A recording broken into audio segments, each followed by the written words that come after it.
Hey, this is AKM from the Dallas Fuel, and you're listening to the Centering. Okay, so let's start.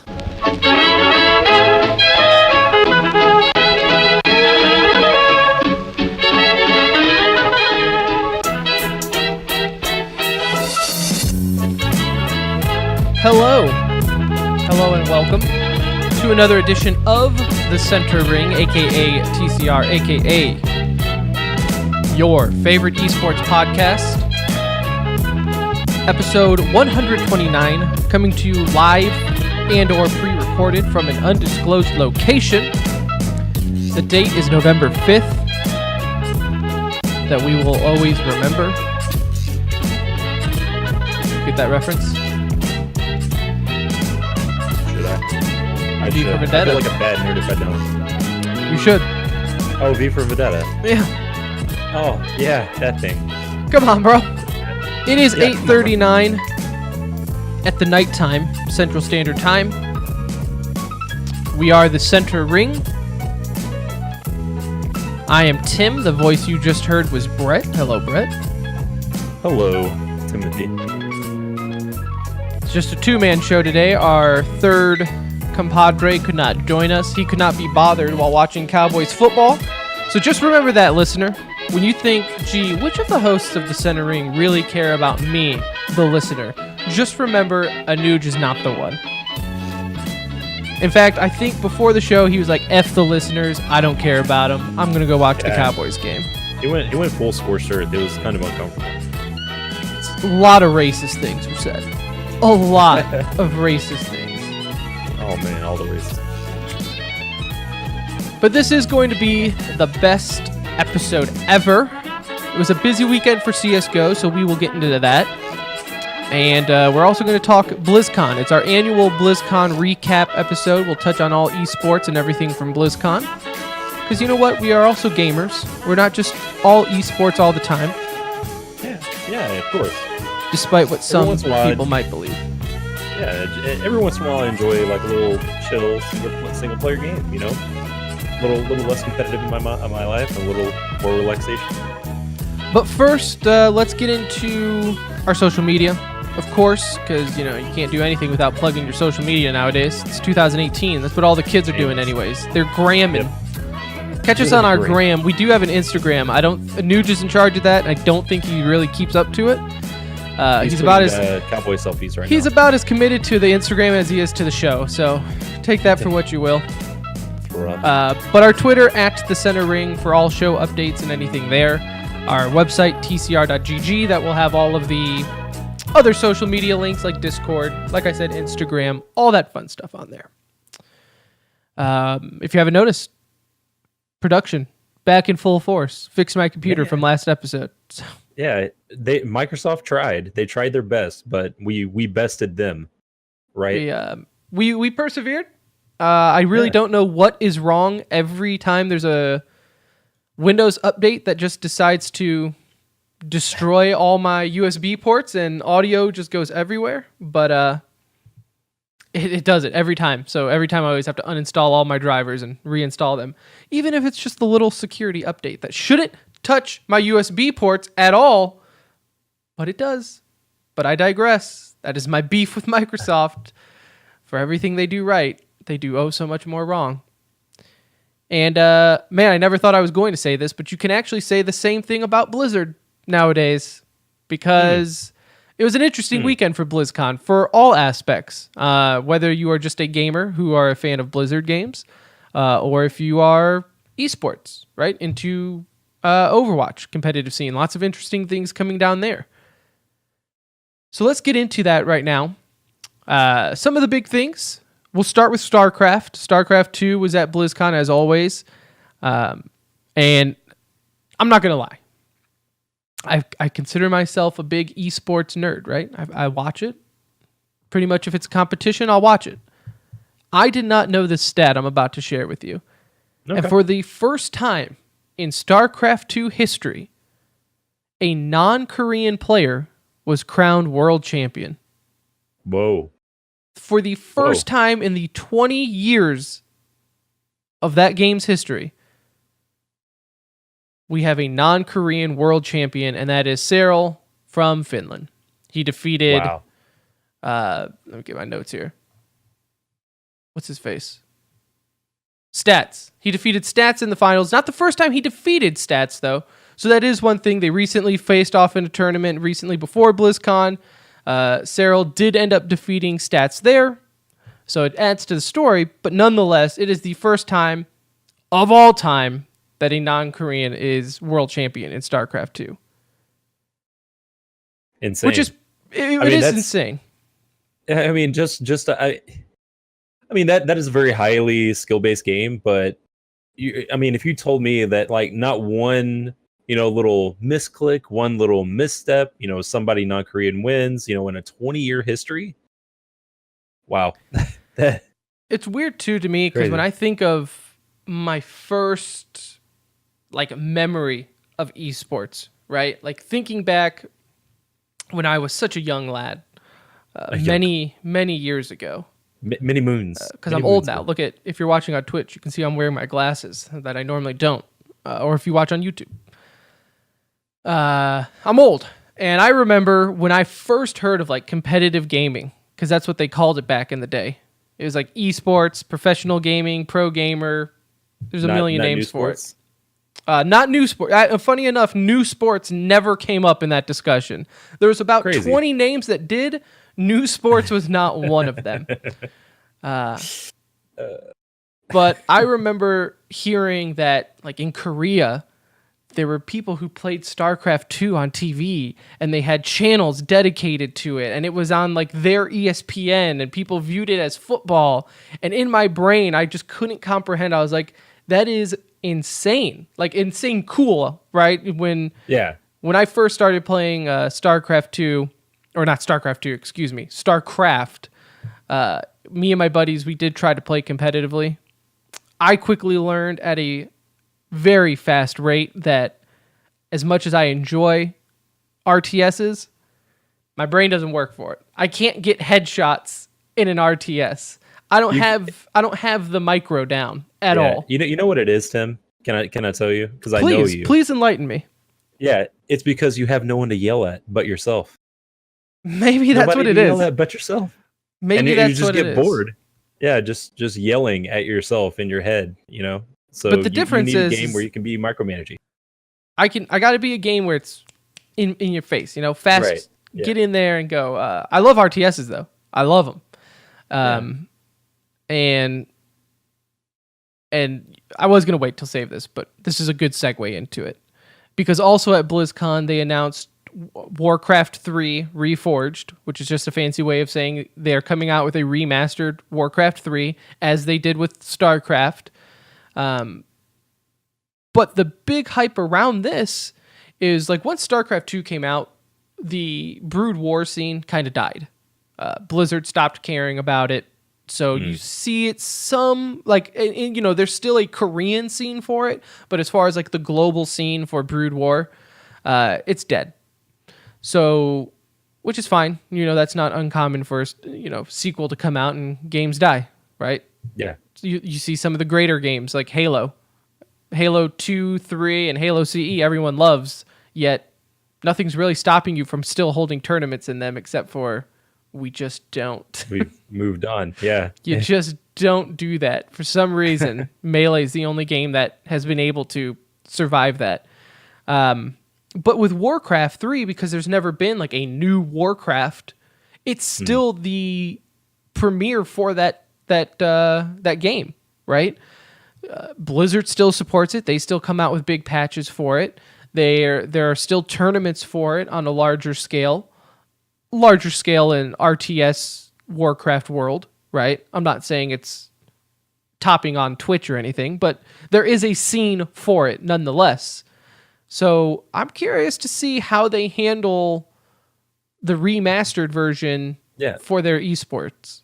So what do you feel like the draw could be to maybe steal viewership from,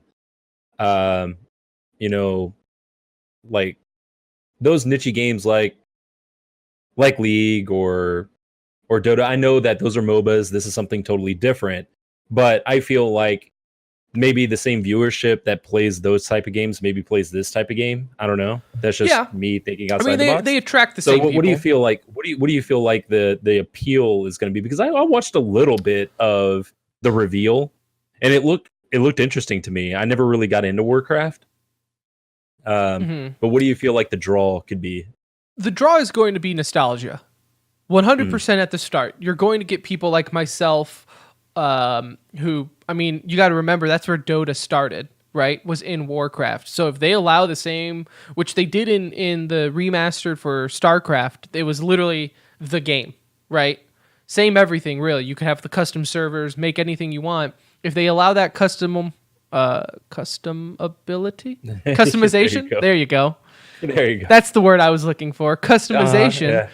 Then I think it could really open it up to the new generation, right? Because that's going to be their struggle. And that's the struggle, honestly, with RTSs in esports nowadays. And I mean, kids are all hyped up on Adderall and Mountain Dew and speed and energy drinks. But, RTS doesn't hold their attention. Okay, so to build off of that, the nostalgia factor, like I said, I watched the reveal, and the crowd approval, or just the crowd hype, I guess really wasn't there. So yeah, I feel like it's going to be very like maybe nostalgia based, but I mean, for me, I have no nostalgia, like nothing to really build off of as just a history of playing the game. But to me, just at first glance, it looks like, wow, this is something I may pick up, casually. Well, and I think it's nice too, because the way Blizzard has their launcher set up, I mean, you open it up, it's the first thing you see now. They're advertising for you to pre-order it and pre-purchase and do all that. It's just pulsating, trying to get me to download it. Like I said, this is my skepticism though, because I honestly thought when they remastered StarCraft that, oh my God, this is going to blow up, and they could host 2 tournaments, right? They could have StarCraft 2 and a StarCraft remastered tournament, and then it never really happened. For whatever reason, I don't play on that type of level to where I could know, like, oh, well, this doesn't really feel like the same balance as Brood War did back in the day. I did not play competitively RTSs. Just didn't. I didn't. Played with my little brother, and my little brother was like a diamond rank or something like that, and he just dominated. So he carried me. That's the moral of the story. Whoa, I mean, doesn't happen very often where I have to. I know. I'm just wow. RTS isn't. So maybe that's what I'm looking forward to, right? I'm looking forward to playing a different game, but we'll see. It lies in how Blizzard wants to do it. If Blizzard wants it to be an esports and have viewership, it's going to be an esport and have viewership. And it's going to happen. Yeah, definitely. Point in case to the next game, Heroes of the Storm. Oh man, I love the game. Don't get me wrong. It is my MOBA of choice. And it's mine because, like I said, I never really got into a lot of top tier RTS games or MOBA games. So to me, I need something that is simple for me to understand. Visually looks nice, and Heroes has been that game for me too. I don't really play it a ton. Simple man's MOBA. It is the simple man's MOBA. No, nothing. There's nothing wrong with saying it's a simple man's MOBA. But nonetheless, the viewership isn't there, right? As far as a day-to-day basis, sure, you have the big tournaments, and it can draw 15, 20, maybe, I think I saw this like peak around 30, 40,000 views. Yeah. From a championship standpoint is not, if you look at other esports and compare it, it's minimal.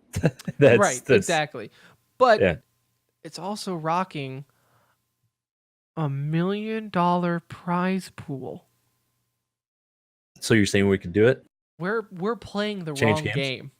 We are. I'm almost afraid to tell people on the show that you could win $500,000 for getting first place at BlizzCon playing Heroes of the Storm. Turn your mic off, Tim. Let me tell you what. The player pool for HOTS ain't that deep. No, not that deep to break into that pro threshold. But it does show the backing behind it, right? You do have some top tier organizations in it. Liquid has a team. Tempo Storm, which in this world is a top tier team. They do have some support behind it. Not as much as when it first came out. When it first came out, you saw Cloud9, Fnatic, all the teams, right? All the orgs jumped in on it and then bailed. Mainly because it is what it is. Right, I don't think all of a sudden you're going to see HOTS jump over Dota or League at all. Like, it would almost have to take like one of those games to add a KKK hero to get people to stop playing them and go to HOTS. So I mean, it's unfortunate because Blizzard does this, like you said, Tim. They will not let a game die. They won't. But I feel like StarCraft, there's really not something out there to kind of challenge that. Overwatch, when it first came out, it was its own little like 5-man shooter that really you couldn't compare to too much of anything else, so they could stick with that and and ultimately succeed big time. But this type of game, like, there's already Dota, which is super popular with the international, it's a big spectacle, and then you also have League of Legends that gets an insane viewership as well. So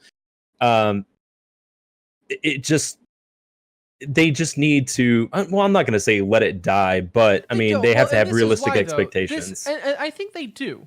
They're going to keep $1 million prize pool because this is their tournament, right? It's at BlizzCon. This is the world championship for the game. So they want to reward it and treat it like, I mean, we poke fun at them for making it $1 million prize pool for being world championship, and yet we'll turn around and bash Valve for not doing enough for their world championship or their majors, right? On what they consider to be a world championship. So Counter-Strike major. Yeah. What did I say? You just said majors in general. Yeah. Okay. Yeah. Because they back Dota. Oh, okay. Yes, correct. Yeah. Counter-Strike majors. Thank you. Right. So I think it's fine that HOTS gets this type of treatment. And what Blizzard has always done is they always make games first, and then there might be an esport, right? Mm-hmm. Like Overwatch was always a game first, and then they thought, okay, we might be able to make this into an esports, and then all of a sudden it blew out into an entire league, and we see what it is today. But for HOTS, you did have Gen G beat the brand new Dignitas. No longer Team Dignitas with a little ink blop as the logo. Yeah. They rebranded. They are now just Dignitas, no longer Team Dignitas. I like it. It's clean, it's fresh. Don't hate it. It's they got slick looking jerseys, slick looking logo. I like it. So we'll see if that holds any representation though to the performance of them, but they did get second place for HOTS. So very good on them. In Hearthstone, they did like another world.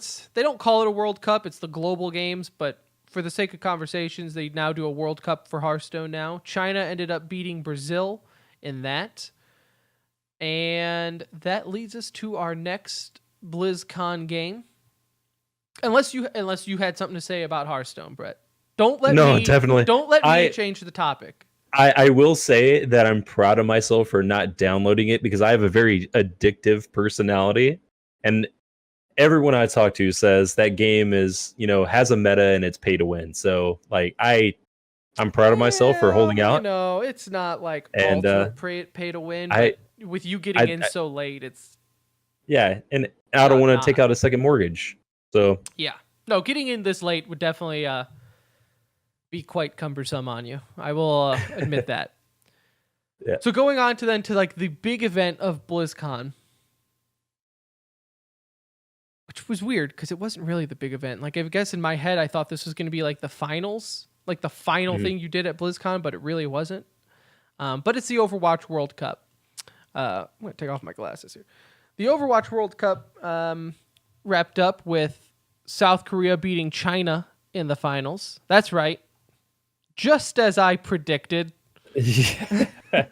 China moving on and playing as I predicted, just a China gross go to the championship finals. game against South Korea. Yeah, it was an interesting World Cup.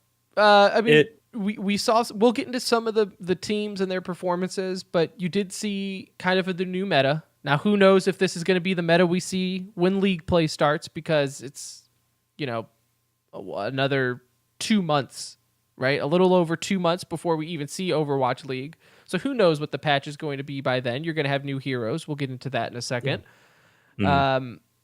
You saw the Observer, right? This was the first time without Alchemist being the lead observer.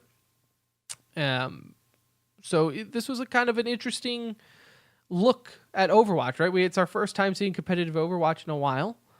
Yeah.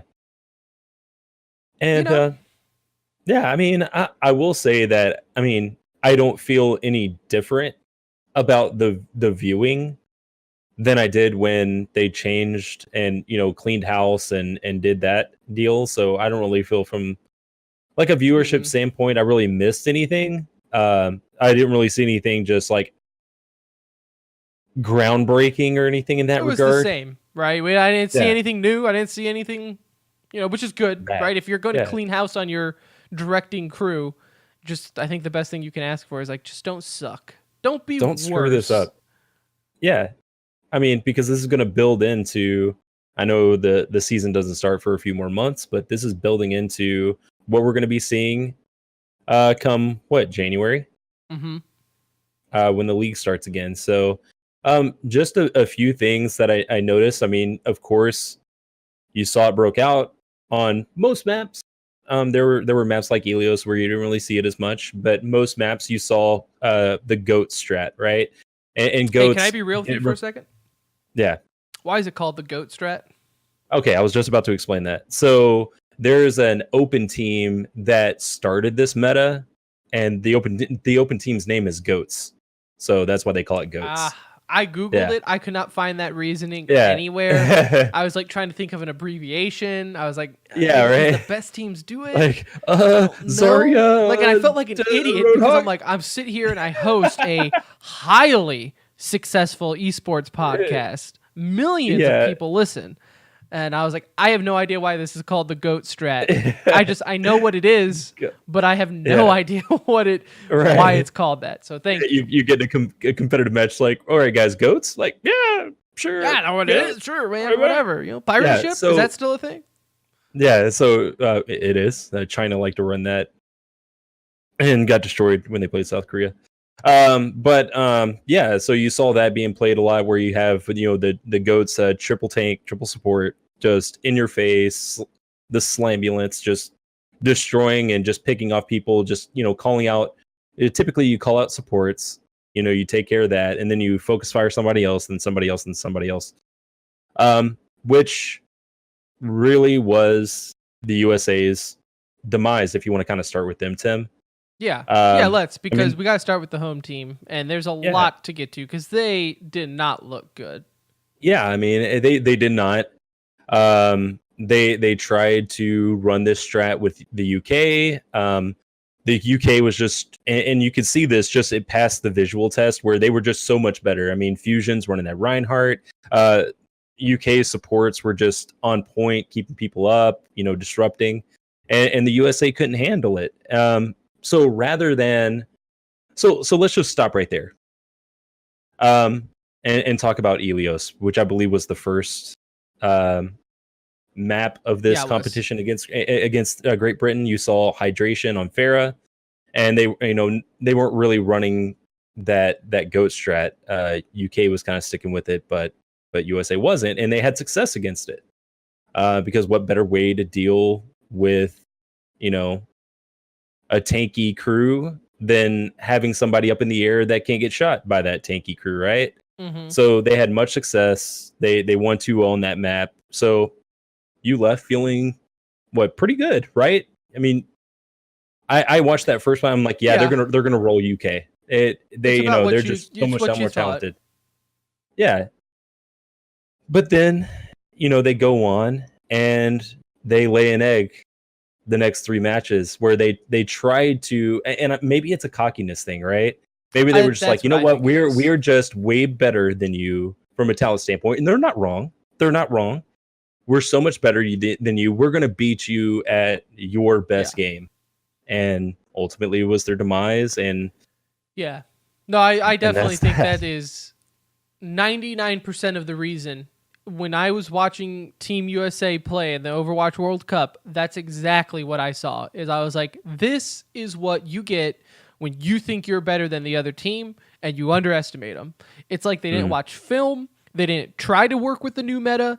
I remember in one of our previous episodes, we talked about Russia and how Russia, even though they didn't make it to BlizzCon, right? But in their groups, they were kind of my sleeper pick because they were a team of full contenders, similar to UK, right? They're not all top of the line pro, and they play with new meta a lot more than the Overwatch League guys do.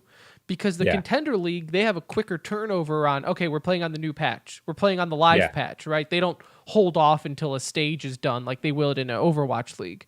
So you see newer meta and newer play styles a lot more in Contender Leagues, believe it or not. They're actually playing the real game compared to the pros who are playing, maybe a patch, sometimes two, old. Which, we've argued why they do that, but it is what it is. I even talked to the league. I mean, I asked the freaking commissioner that in New York. So they have their reasons. Yeah. But I think that's what you saw here is that USA just thought, we don't need the meta. We don't need this new meta. We'll beat you because we're just skillfully better individuals. And I think if anything, this showed that Overwatch, having that guy that is a skilled individual matters, but not against a team. And albeit in Great Britain's, they were playing out of their minds. Yeah. Oh yeah. I mean, it was insane. Like I said, their supports by far. I mean, if you look, maybe outside of South Korea, their support group, their supporters and their tanks played better than pretty much anybody else in the tournament. So, including XQC's. I mean, they drew twice against Korea, the only team to even threaten Korea with a map loss. And it was close. I mean, it was a lot closer than the score line shows, the 2-0. They ended up, drawing out some maps, just playing insane out of their mind. So props to them. But, I mean, to kind of stick with USA, I felt like there was an opportunity missed, which is kind of telling and makes me... Now, we're getting outside of the Overwatch World Cup, and me as a Dallas Fuel fan makes me nervous because that was our problem last year where we could not adapt to meta, right? We could not adapt, and USA's head coach is Arrow. So I don't know how big of a part he played in that. I think that's NA's problem, though. Even if you look look at just any game in general, right? Counter-Strike, Overwatch, Dota, any game, right? Any game you play is going to have some type of meta into it. It doesn't have to be some hero-based game to have a meta. It just feels like North American teams are always behind Europe and China and Korea. And here at the World Cup, I think it definitely showed it. Now, whether or not that's, Arrow's fault on not prepping them, I have no idea. I know Raucus was on Twitter talking smack, saying that, no, this is going to be an easy game. Sinatra was on there talking smack, even after the fact, talking smack.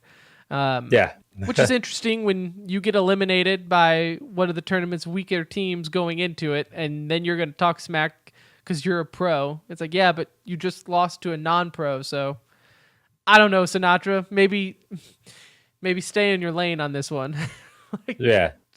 Just go away and come back for the Overwatch League. So that's opportunities missed for USA. I feel like that's the same storyline you go with every time they go into the World Cup. We're going to have to wait another year to see what happens. Maybe it's just that they don't care. Which is it's sad because you see other countries just embracing it, like South Korea, even Canada. Like, they brought out the flags, they're hanging out with a crowd, and it's just insane. But you're right. The crowd was the only team really hyped for that USA game. I mean, they still had their back too when they were down 2-1. You still had the crowd behind you, and they can build off any momentum, and ultimately, I mean, the crowd was chanting USA when in my head I was like, there's no way. There's no way. I think I messaged I think I even messaged you at Kings Row after it was tied 1-1, and I messaged you at work saying, "Yeah, I don't feel good about this anymore."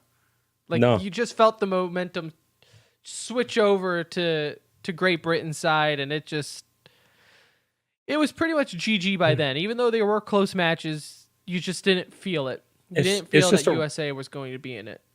It's just a rough look when you saw teams like China. And Tim, you talked about this in the pre-show meeting with, there was a Chinese player that played like what did you say, 15 Leave. different yeah, heroes? So Leave, which is down as a DPS. That's what they have him down as a DPS player. The dude is the definition of a flex player. He played 15 different heroes at the World Cup, ranging from Reinhardt and Wrecking Ball to Zenyatta. He went and played Genji. He played Widow, Hanzo, Zarya. The dude literally played over half of the heroes in the game at the World Cup. Yeah. Right now we're about to have 29 heroes. So he played 15 out of 28 available heroes. And that's something that, for China, which I know I didn't give them any chance. I thought Finland was going to beat China, but China ended up 3-0ing Finland, 3-0ing Canada. Then they got 4-0'd by South Korea. But, Yeah. dude, it's South Korea, right?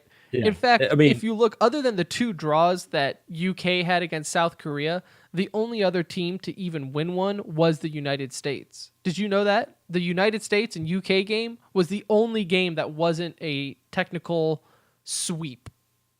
Yeah. That's South Korea, UK, that technically wasn't a sweep, but they did win 2-0.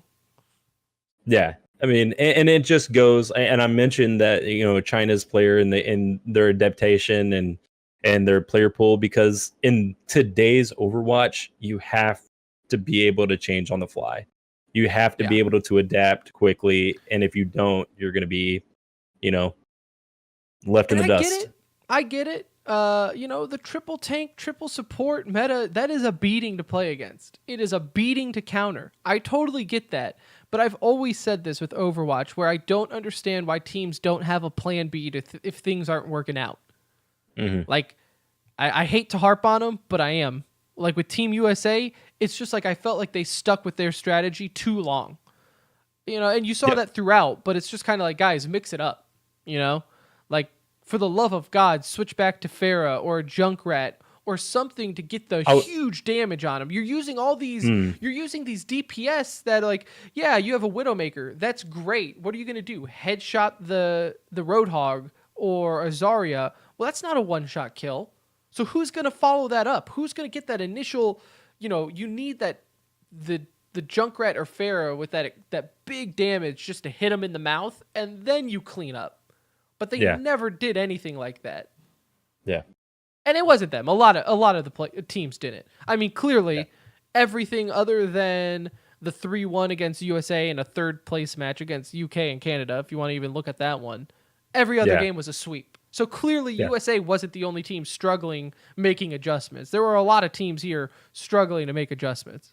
But for a team that skilly is the second best in the world, it was just a tough pill to swallow. Yeah, of course. Jonak, I will mention this. Jonak got he got MVP of the tournament. Cool. So go figure. He just wins all the trophies.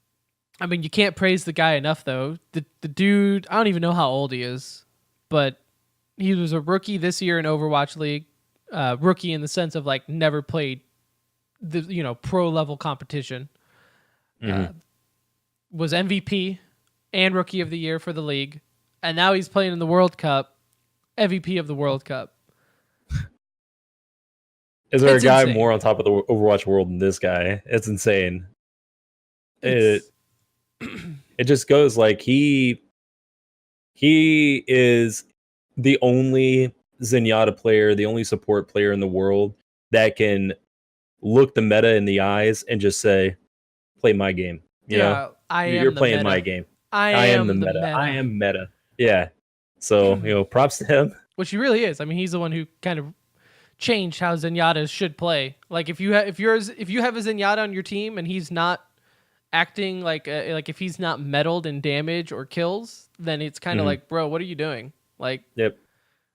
Practice your Jonak is right topping clicks, the league, boys and girls. Yeah. Yeah. So it is insane.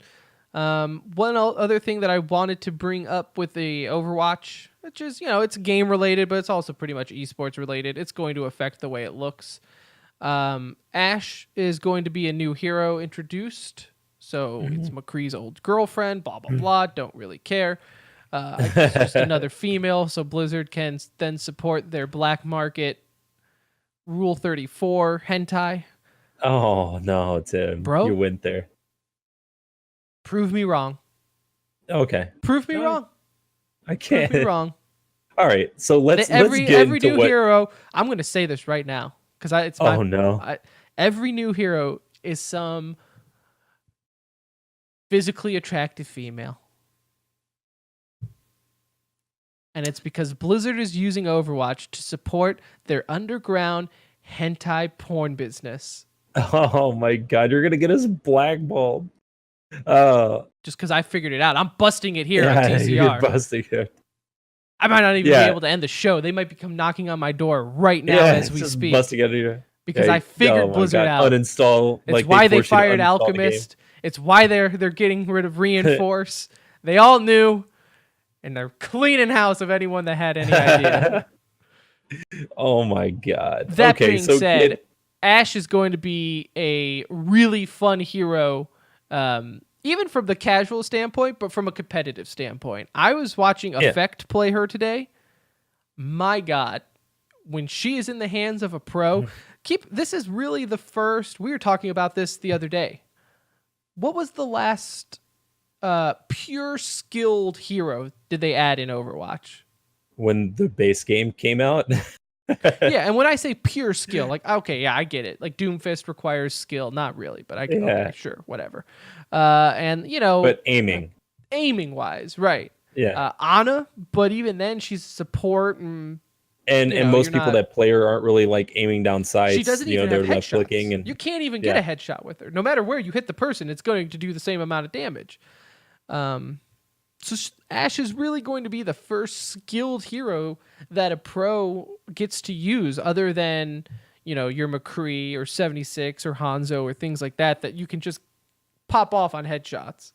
Yeah, and she's exciting because I feel like maybe she's going to be those who don't like goats. She's going to be your hope that is gone. I mean, she can pop herself up and shoot over a shield. She has the dynamite that she can throw into a crowd and shoot, and then that does like 80 points of damage, depending on how close you are.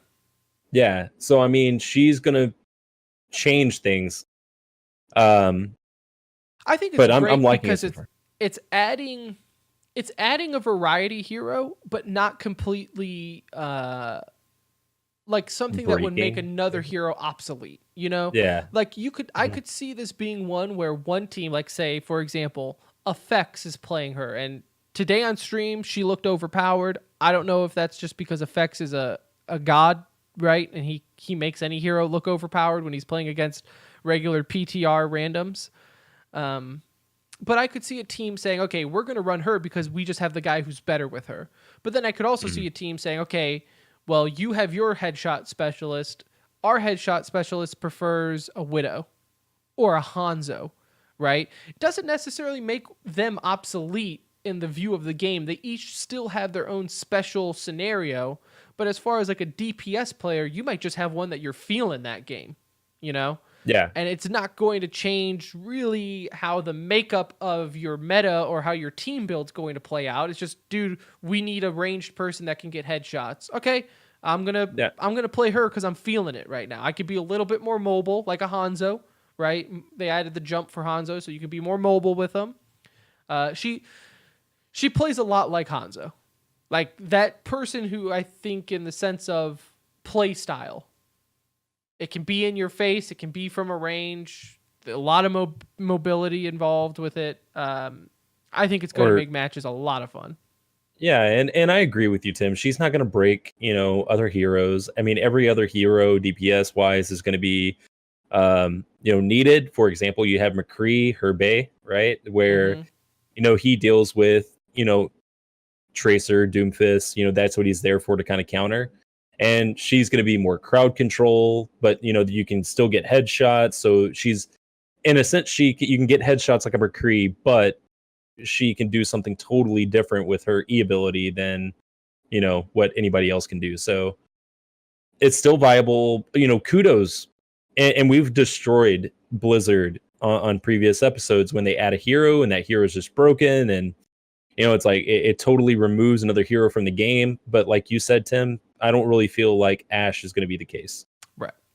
So props to Blizzard. Looking forward to that. She is on the test servers now, so if you want to go check her out, go for it and let us know what you think of her at the Center Ring on Twitter. Let me know what you think. If you feel like she's going to be a hero that's going to break the meta, I would really love to know your case, because I haven't gotten a chance to play with her, but just from watching people play with her, she looks like she could fit in really well with the meta, but not necessarily change the meta or break it in a sense. Yeah. Looks like it would be a nice addition to the sniper meta, or, the double snipes or anything like that.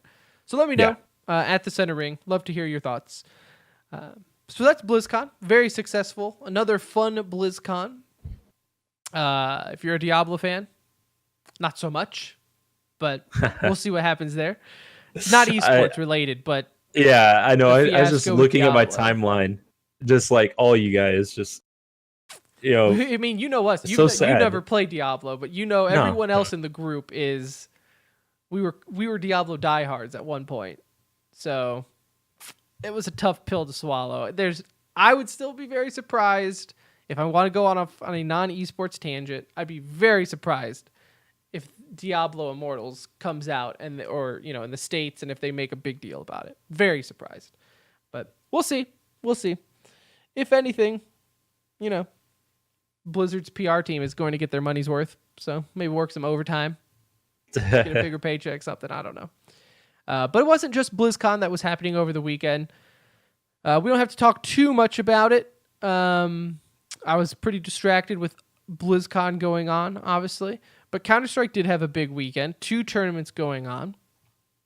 Blast Pro Series Copenhagen happened. Very interesting tournament. Very fun tournament. The Blast Series have redeemed themselves of yesteryear's fiasco with canceling day one and postponing it, or whatever verb you want to use. They redeemed themselves there, and they've created 2 really fun tournaments this year. Yeah.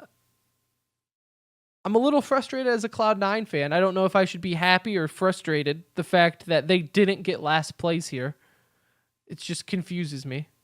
Yeah, I mean, you're winning Cloud9, and I'm with you, Tim. It's just like in other traditional sports where you want your team to tank, because ultimately that's what's going to make you better when you pick up new players. It's kind of what MIBR is doing right now. But yeah, I mean, it just feels like they're in a spot where, what do you do? Do you go all EU? And even here's a weird scenario, because Golden didn't play in this tournament. Golden got sick or something. He had personal reasons he couldn't be in this tournament. So Valens ended up playing their coach. So not only was it like not even the full roster that's already kind of a roster of temporary misfits, and you don't know who's going to be there tomorrow, but then you have their coach sitting in, who, for all intents and purposes, is not a pro, right? He's not their coach for his skill and respect of what he can do in the game. He's kind of the whiteboard type of coach. Is there a sloppier human being in the world? I love him, though. Just sitting there in the back with his hoodie that might be a little, maybe a size too small. Maybe a size too small. But you gotta love Valens. But no, he ended up actually playing pretty well. Like I mentioned, they did not get last place in this tournament. MIBR did. Cloud9 ended up going 2-0, beating the only teams I feel like they can beat nowadays. Made in Brazil and FaZe. Which, if you're going to beat 2 teams, I mean, yeah, right. If like, you're going to pick 2 teams to beat, Astralis might be a good one, Navi might be a good one, but those 2 aren't anything to hang your shoulder on. Maybe MIBR. This is difficult for me, and this is where I wish we had a Nugent here because, he might be able to talk about Counter-Strike a little bit better than we will, at least as far as like with these weekend tournaments go, because MIBR has been up and down, and now they look like a team that are losing on purpose just so they can make a roster move. Like they are looking for an excuse to do a roster change. And it doesn't really look like it's starting with their coach, right? It's going to be some players. Dude, I think Tarek or Stewie. Yeah. I think it's going to be one of those that are out. Just because they're the new guys, and that's just how this world works with Counter-Strike. Yeah, I mean, they're and I'm with you. You have success. A minus 28 round differential. That's god awful when the next closest one was -6 in Cloud9, right? Yeah. It's they weren't minus even close. 28 in 5 games. That is embarrassing. No. I mean, some were 16-14 against Astralis, 13-16 against Cloud9. But then against NIP, they went 4-16, 16-7 against FaZe. I mean, they are struggling right now. Navi ended up defeating NIP in the finals for the Blast Pro Series in Copenhagen. Navi, I think, picking up their form from where everyone thinks they should be. This was a big tournament for them. Like, again, we joke about it on the podcast that the Blast Pro Series is just a marketed tournament with invited teams, and it is. There's no denying that. And all kinds of, yeah. When everybody and their mother is tweeting about it and everything like that, you know they're getting paid to do it, but there's nothing wrong with that, right? You can advertise however you want. Just make it a little less obvious that you just paid half the CSGO community to tweet about your tournament. But hey, that's neither here nor there. The only other tournament that you had going on for Counter-Strike, or the one that mattered, which is a personal favorite of mine, is the CS Summit. It was the CS Summit 3, happened over the weekend. That is where Beyond the Summit runs they do it with all the games. Dota has one. Smash, which is the best in my opinion, has it. It's where they take these pros, they put them in a mansion in California for a weekend, and they have a LAN party, right? It's a tournament LAN party. And what don't you like about that? Because that's just kind of getting down to roots. Yeah, it's what how we playing all with started. Your buddies, and yeah. This one wasn't as eventful. I'm not gonna lie. I mean, you had Copenhagen going on, the Blast Pro Series, where the real top teams were. You have IEM Chicago starting tomorrow, right? So this was kind of in the middle, on the same weekend and in the middle of two big tournaments. So you had some lower end tier 1 teams here. Complexity was there, Optic, Heroic, G2, Big. But you also had Ghost. You had teams there. It just, comparatively speaking, it wasn't really that big. NRG ended up defeating Optic Gaming in the finals. It was kind of, I don't know. Maybe it's just because it was BlizzCon going on. You had the Blast Pro Series that had better teams and better matches, to be honest with you. I found this was the one that I had to watch on mute. Look, I can only listen to one thing at a time, and it breaks for BlizzCon. I'm switching over to the Blast Pro Series. So this was constantly on mute, which kind of sucks because the whole thing about Summit is that they kind of just have open mics and anyone can go sit on the couch at any given time and start talking. Unfortunate timing. Because I'm with you, Tim. Like my time was dedicated to Overwatch World Cup and what was going on with BlizzCon, because I mean it's BlizzCon. Yep. It's just an event. And I can't even get on to how the downtime was, right? I didn't really watch it enough not on mute to know how the fun banter and back and forth and commentating was. Now, out of the 20 minutes I did watch on mute, I can tell you who talked too much, but we don't have to get into that. I think there are a couple people there that like to hear themselves talk more than others, and I'd probably be the same. So I can't point the finger that much, but yeah. Nonetheless, like I said, it was a good week for Counter-Strike. You got IEM Chicago coming up this week, so we'll definitely talk about that next week. So Maybe Anuj will be here. I don't know. Maybe he'll find something else. Maybe Wait, is there another football game? Or- maybe paint is drying somewhere and he has to go watch that rather than doing the show. I don't know. We'll see what Anuj wants to do next we week. love you, Noosh. He could talk about that. Yeah. But we did have some other stuff going on, so here's some e-news for you. E-news is our weekly segment where we talk about just the headlines, big things that happen that we just don't have the time to get to. We talked about it, we brought it up in a World Cup discussion, but Jonathan Larson, aka Reinforce, announced after the World Cup that he did work on the desk, that he is not coming back for Season 2 of the Overwatch League. And that's sad. I mean, he's coming off, playing for Sweden in the Overwatch World Cup. We didn't make the big event, but I love his insight into Overwatch, and he's the only guy on that podium that actually played the game competitively. So you have that nice, and I think there should be a mix of just people that love the game and then people that have played the game. Because that's what Overwatch is. That's what esports is, right? It almost helps to have that guy who's not a former pro explaining to the casual, hey, this is what I'm seeing. But, and I mean, what are they gonna do, right? Like, the person they get to replace Reinforce better be entertaining, because I find Reinforce entertaining. Yeah, he's charming. Well, he's knowledgeable too, and on YouTube, right? You go to his YouTube and he'll explain things about the meta and things, and he always explains it in a way that I feel like he always backs up what he says, and he's smart about it.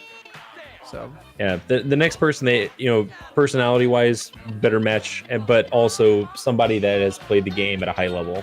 Just one of the many changes that they have that I'm really looking forward to Season 2. Yeah.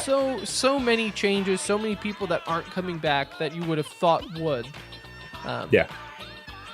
It's interesting. It's interesting nonetheless that you let the one pro on your desk go. Maybe they start doing rotating, kind of pro analysts. Who knows? Like what they did with Jake. Right, for the World Cup or things like that. So we'll see. Call of Duty, we talked about it last week. The first rule set was announced. They started the 2Ks this week. Which is every pro's worst nightmare, it seems like, and I agree. I would be miserable having to play those on top of practicing and scrimming and doing everything else you have to do as a professional gamer and just a normal person wanting to live life. But to play those 2K seems awful. But of course, we talked about it last week, the rule set, and how there's no doubt going to be gentleman agreements behind this. And go figure. There are some gentleman agreements going on. Just to name a few, Ajax, and again, the tweet that was tweeted out is very vague. I don't know if these are for certain game modes or just overall, but like Ajax, Torque, and using Reactor Core are some of those things that they did discuss, saying as a pro, hey, let's not use these. Yeah, I mean, COD, listen to your pros. Pros, voice your opinion. Go out and voice vote. Your opinion. Make a difference. Yeah, it's vote Cruz. It's only one way that things are going to change. Like we mentioned last episode, play those heroes and just make it unwatchable. Just be like a real election that you have to vote in and call Blizzard every 10 minutes to tell them your opinion and say they should vote. Maybe even throw in random text messages too. Apparently that's what they think is going to get me to vote, is just texting and calling me all day. I always think it's funny that if you have gentleman agreements in a pro scene, probably a dead giveaway to the developers or to the league. Hey, maybe we should just make this a rule if everyone's agreeing on it. But that's just me. That's just my opinion. League of Legends, we were talking about a little bit throughout the shows, but Invictus Gaming ended up sweeping Fnatic in a very uneventful World Championship Finals, so they won 3-0. So that's, it for League of Legends for this year. Yeah, right. See you next year, League of Legends. We've met our quota. See you at the next World Championships. In other news, next weekend, or actually this upcoming weekend, I should say, Rocket League Season 6 finals are happening November 9th through the 11th. So we will discuss that a little bit next week, especially because we will have a owner of a esports organization who actually runs Rocket League. They've got some teams needing to qualify, and they have qualified for some of these tournaments. So we'll discuss that some next week with him, I'm sure. Yeah. That's a forward tease, as we call it in the biz. In kind of sad news and random news, a professional Fortnite player, Bogdan, ended up dying at TwitchCon after the fall skirmish. Died in his hotel room. His teammate said that his arm was on his side of the bed, and when he moved it, he knew then that something wasn't right, and his buddy was dead. Yeah, I mean, that's super traumatizing, super sad. We can only wish that it was quick, but I mean, what can you say? It's just sad. It's sad. I mean, to find your buddy. Yeah. I mean, I feel like I've almost been there at DreamHack, so. Oh yeah, I mean, we found you on the kitchen, or not the kitchen, but the bathroom floor, just like sprawled out on the bed with just bodily fluids everywhere. But yeah, with that being said, crazy. Still nothing. The last I read before the show, nothing came out on why. It seemed like a young, healthy dude. Just man, you see it. I mean, maybe it's. We don't want to speculate. We don't want to speculate. But man, these guys put in a lot of hours. A lot of restless hours. We saw this with Internet Hulk. Way too young, dies. I feel like there's another pro that passed away way too young, and then now this. I mean, it's take care of yourselves. Just. I will say to this day, I say it all the time when I look back on my high school days. It is amazing that I made it out there with my diet, with the amount. Because look. I know how gamers eat. All right, look at me. Okay, look at me. The amount of crap we put in our bodies and don't do anything to get it out. It's amazing. Yeah. So, without speculating, stay hard, Bogdan. In other esports news, Game Tyrant Expo, a Melee tournament, or a Smash tournament, I should say, ended up happening over the weekend, and HBox ended up defeating Mango in Game 5, taking that all the way to the limit. So, good stuff there. I think that just about does it for this episode. Gentle segue. Segue. You played that off really I nice. missed the button, and then it just hard cut, and I'm doing everything around here. That does it though for episode 129 of The Center Ring. I hope you enjoyed it. If you didn't, guess what? You still listen, sucker, so that still counts as far as the stats go. But if you skipped around, if you listened through all the same thing, I love you nonetheless. Let us know what you thought of the show on Twitter at The Center Ring.